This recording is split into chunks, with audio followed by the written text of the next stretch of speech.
have what he needed. So they gave him a 10-day furlough and said, well, you can go home and come back 10 more days. And he wasn't going to come all the way back to California and go back. Heck no, I know a hot chicken buffalo. I got the hookup.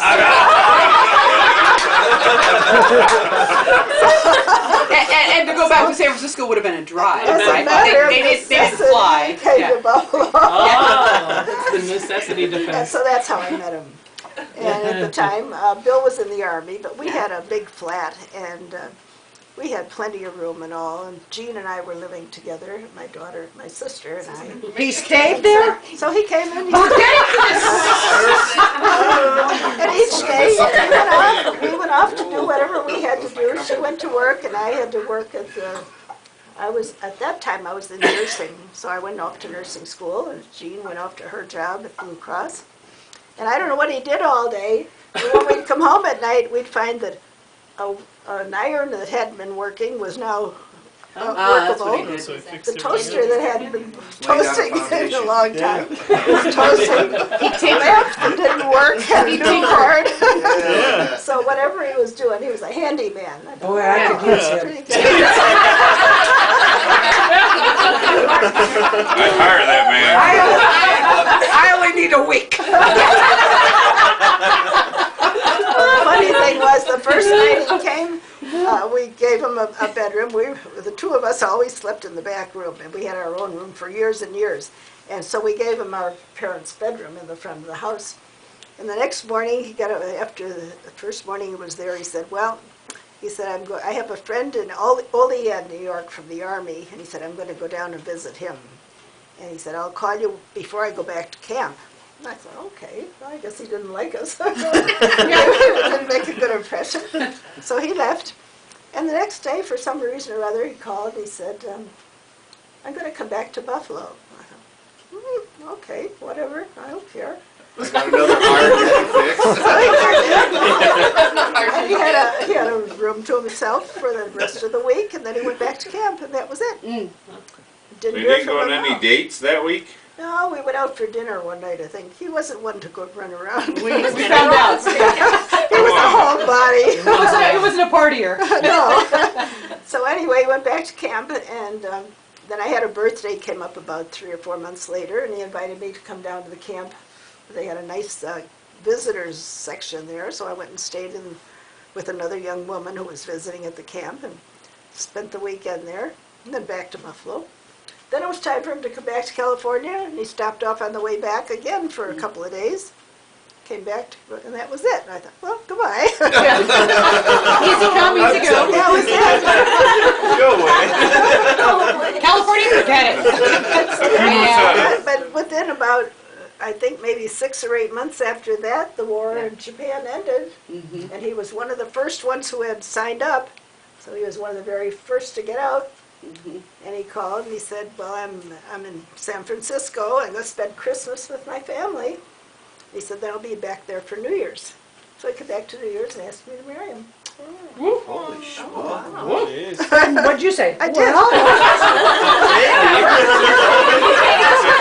Let me sit on it. She said, okay, as long as we don't have 9 kids. I'm not doing anything. Think about it. So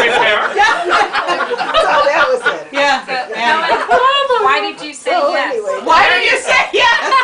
Yeah, there's something in between there that I was... Say yes. Yeah, why did you say yes? well, Because didn't you think that meant that was going to move you across the country? yeah, Lack of other opportunity. We don't want to stand That's so the idea. This is the reality part of the story. I thought about it. Yeah. 26, playing an organ in I had to make up my mind. Yeah. Yes or no.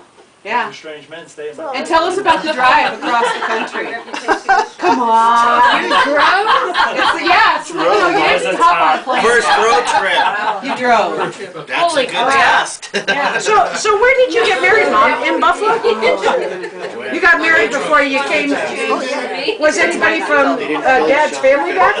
No. Of course not. No. She got married back there. nobody, they are travelers. As we know. Yeah. So the wedding dress you have, was that your mother's? So the wedding, no, I went out Okay, go ahead, tell them. That's a whole other story. Okay, Oh, she might not want to go there. Why not? So I went out, of course, every bride wants a white dress and a nice veil and the whole works and everything just perfect. So it was up to Jean, my sister, and me to plan everything, to do all the work, to get out and get the dresses and to make out a few invitations, to invite people to the house. At the time, you didn't have big celebrations. It was Right. more at the home after their wedding. So we went out, and I got a nice white dress and the veil and the whole works, and I was so happy. And so I said to, I said to him, "You're going to have to order a tux for the wedding." But that costs something, Mom. He said, "No way, no way." And I was shocked. I couldn't believe it. It was the beginning of the cheap. Well, then, okay, Mom, no, what no color was tux, his but suit? how about She's getting ordering, to it. or either buying or ordering a black suit? Right. Nope, not going to do that either. He had put money into a car to drive to California, and he wasn't about to spend money on clothes. Oh, that And I kind of said, sounds like "But the guy you that have to."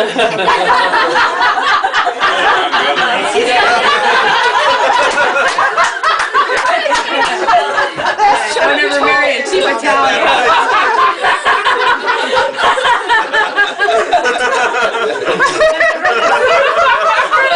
People out of my closet. So they belong next to each other. And Al in the middle. No, I Yeah, will Mary, not not buy a suit. The one Yeah. I have got is perfectly okay, and that's what I'm going And to the wear. color was? And the color was green. Jeez. The only A's It's an easy. Not my dad. Not my dad. I know, the only A's So at this point, there's no backing out. I thought So Jill, what do I do? I Do thought I your wedding back out picture and was say, in his "Forget the army whole uniform. thing," or do I think, am I Those being looks, we have a picky? picture. No. Am I wrong? Should I go along with this? Yeah. Something said, don't do it.